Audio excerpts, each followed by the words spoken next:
మీ అందరికీ తెలిసే ఉంటుంది. 2023 ఎన్నికల్లో మేము ప్రజాపాలన అందిస్తాం, పారదర్శకమైన పాలన అందిస్తాం, భారత రాజ్యాంగాన్ని పరిరక్షిస్తాం, గతంలో ఉన్నదంతా నియంత్రిత ప్రభుత్వం, మాదంతా ప్రజాస్వామ్య ప్రభుత్వం అని చెప్పని అనేక వాగ్దానాలు చేసి మనందరినీ నమ్మించి మన ఓట్లతో ఇవాళ అధికారంలోకి వచ్చినటువంటి ఒక ప్రభుత్వం ఇవాళ సెక్రటేరియట్ లో కూర్చొని తెలంగాణ ముఖ్యమంత్రి కుర్చీ మీద రేవంత్ రెడ్డి గారు కూర్చొని ఇవాళ ఈ దాష్టికానికి పాల్పడతా ఉన్నారు. మనం మన పల్లెల్లో, పట్టణంలో గాని పల్లెల్లో మనం కేబుల్ ఆపరేటర్స్ మే కాదు, సమాజ అభివృద్ధి కోసం, సమాజాన్ని ఎంటర్టైన్మెంట్ చేయడం కోసం, సమాజానికి విజ్ఞత అందించడం కోసం మనం కేబుల్ ఆపరేటర్స్ గా పనిచేస్తా ఉన్నాము. కాబట్టి మనం చేసే పని డైరెక్ట్ గా సమాజ హితం కోసమే. దాదాపు 5 లక్షల మంది డైరెక్ట్ ఇండైరెక్ట్ గా ఆధారపడ్డటువంటి ఒక కేబుల్ పరిశ్రమను వాళ్ళ కుటుంబ సభ్యులను ఇవాళ నడి రోడ్డు మీద పడేసేటువంటి ఒక దుర్మార్గమైనటువంటి ఒక నిరంకుశ ప్రభుత్వం ఇవాళ రేవంత్ రెడ్డి గారి ప్రభుత్వం ఇవాళ ఈ రాష్ట్రంలో కొనసాగుతుంది.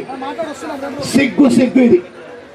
ఎందుకంటే ఇంతకుముందు పెద్ద మనిషి మాట్లాడిన మాటల నుండి ఈ ప్రభుత్వం 22 నెలల్లో అన్ని రకాలైనటువంటి ఒక అపవాదులను మూటగట్టుకున్నది.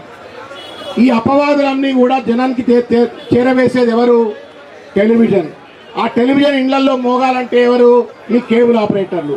కాబట్టి ఏంటంటే ఈ అపవాదులు, అవినీతి, ఈ మోసం, ఈ దుర్మార్గాలన్నీ కూడా ప్రజలకు తెలియొద్దు అంటే కేబుల్ కత్తిరిస్తే టీవీలు పనిచేయవు, ఇంటర్నెట్లు పనిచేయవు. కాబట్టి ఇలా దాష్టికాలన్నీ కనబడవు అని చెప్పని ఒక కుట్రపూరితంగా ఇవాళ వ్యవహరిస్తున్నట్టుగా కనబడతా ఉంది. ఒక చిన్న అంటలేదు నేను చిన్న అంటలేదు. మనుషుల ప్రాణాలు పోవడం, యాక్సిడెంట్లు జరగడం బాధాకరం. మానవత్వంతో మనం అందరం కూడా సభ్య సమాజం ఖండిస్తాం.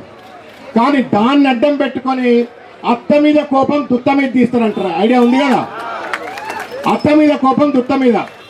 అరే మీరు ఎలక్ట్రిసిటీ డిపార్ట్మెంట్ వాళ్ళు మీ పని మీరు చక్కగా చేయక, మీరు షార్ట్ సర్క్యూట్లు కాకుండా, మీరు మొత్తం కూడా ప్రాపర్ చెక్స్ చేసుకోకుండా, ఇన్స్పెక్షన్ చేసుకోకుండా జరిగిన ప్రమాదానికి పరోక్షంగా మీరు కారకులై గంట పెద్ద ర్యాలీలు పోతున్నాయని తెలిసిన తర్వాత కూడా అక్కడ లైన్ మెన్, మిగతా సంబంధిత అధికారులు చెక్ చేసుకోకుండా ప్రమాదానికి కారకులై ఆ మొత్తం ప్రమాదానికి అంతా కారణం కేబుల్ ఆపరేటర్లు అన్నట్టుగా ఇవాళ కేబుల్ ఆపరేటర్ల మీద నెట్టేసి తెలంగాణ వ్యాప్తంగా ఇవాళ కటింగ్లకు, ఇవాళ దుర్మార్గమైన కటింగ్లకు పాల్పడతా ఉన్నారు. ఇది చాలా మోసం. ఇది మోసం. ఇవాళ electricity department they have to protect the lifes. మనుషుల ప్రాణాలను కాపాడాలా. ర్యాలీలు పోయినా లేకపోతే జనాలు పోయినా వాళ్ళకి ఏ రకమైన ఇబ్బందులు కలగకుండా, ఎలక్ట్రిక్ స్తంభాలలో కరెంట్ సరిగ్గా ఉందా లేదా, షార్ట్ సర్క్యూట్లు ఆగకుండా ఉంటాయా, ఇవన్నీ చూసుకునే బాధ్యత ఉన్నది. దానికి అందరం కూడా సహకరిస్తాం. కానీ నీ వైపు